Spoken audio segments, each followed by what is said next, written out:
I remember the way her voice broke that night. The words cut through the desert air like a cry from heaven itself. Have mercy, please, I can give you a child if you forgive me. It wasn't something I ever thought I'd hear, least of all from a woman who had once been my enemy. But out here on the frontier, life twists in ways you can't predict. The sun was setting low, casting the mesas in deep red shadows, and I stood on the edge of my porch, arms crossed, watching the dust swirl on the horizon. My heart was heavy, burdened by years of grief I carried like a stone in my chest. 3 babies lost, each one buried before their first breath had time to fill this world. The midwives whispered that my body wasn't meant to carry life. My husband, Eli, never said it, but I saw it in his eyes the way he longed for the laughter of children that would never come. I had prayed, begged God, pleaded with the winds. But the nights were silent, the cradle empty. And then she came. An Apache woman, thin and trembling, her dark braids tangled with dust. She stumbled into our yard as though the land itself had spat her out. My first thought was fear after all.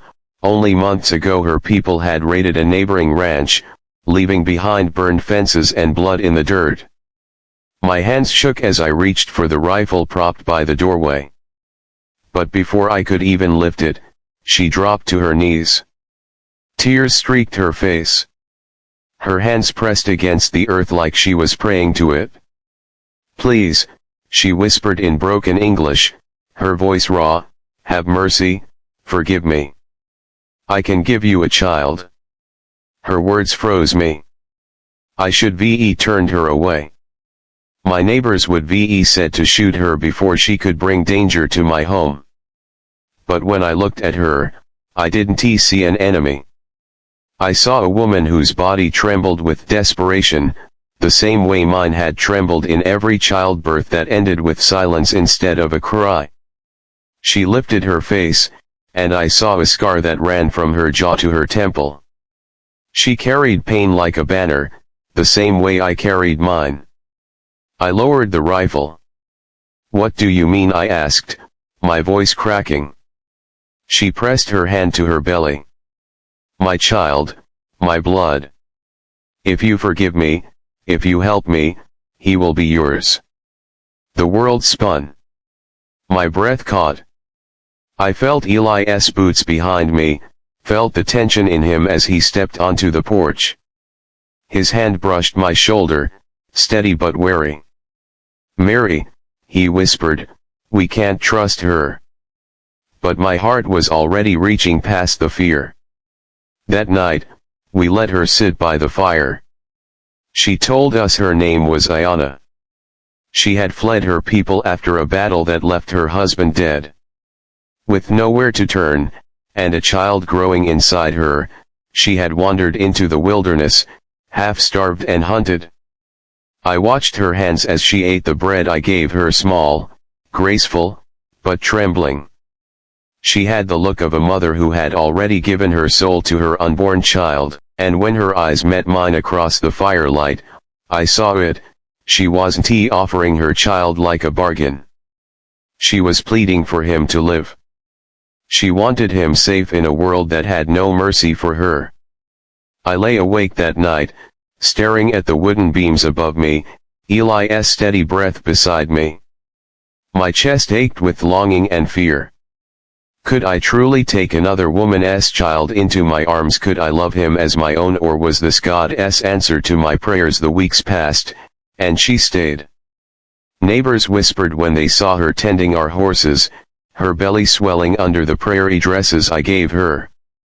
Some spat when they rode past, calling her savage. But I stood in the yard with my head high, daring them to challenge me. Because somewhere along the way, she had stopped being just an Apache woman at my fire. She had become my sister. I learned her laughter, soft and surprising. I learned the lullabies she hummed in her tongue when she thought no one was listening.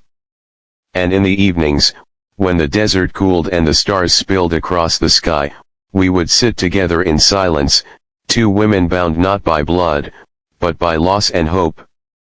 Eli softened too. I saw it the night he fixed a cradle from oak wood, his calloused hands carving smooth edges with quiet reverence. He never said it, but I think he began to believe as I did that this child would heal us all. The birth came during a summer storm. Thunder cracked the sky open, rain beating down on the roof as if heaven itself was urging her on. She screamed, her fingers clutching mine so tight I thought my bones would snap. Hours passed in agony, until finally, the wail of a newborn broke through the storm. A boy. Strong. Alive. She pressed him to her chest, tears streaming down her face. Then, trembling, she placed him in my arms. Yours, she whispered. Now he is yours. I looked down at the tiny face, at the miracle of breath and life I had begged God for. My heart shattered and rebuilt itself all at once. I wept, holding him close, feeling the warmth of him seep into the cracks of my soul. But Ayana wasn't gone. She didn't vanish into the wild as I had feared. Instead, she stayed, not as a servant, not as an enemy, but as family. She became aunt to the boy who grew strong on our homestead, his skin kissed by the sun, his laughter ringing across the fields. Eli called him Joseph. I called him Gift. And though the world around us still bore hatred and division, within our little home, we had built something stronger than blood, stronger than fear. We had built love. Sometimes I still hear her first words echo in my memory, "Have mercy. I can give you a child if you forgive me." But now I understand what she truly gave me. Not just a child. She gave me healing. She gave me the family I thought I'd never know. Out here on the edge of the frontier, where the land can break you if you let it, I learned that mercy has a power fiercer than any weapon, and love unexpected, unlikely love can stitch together even the deepest wounds. And that is how I became both mother and sister on the same night, beneath a storm that changed everything.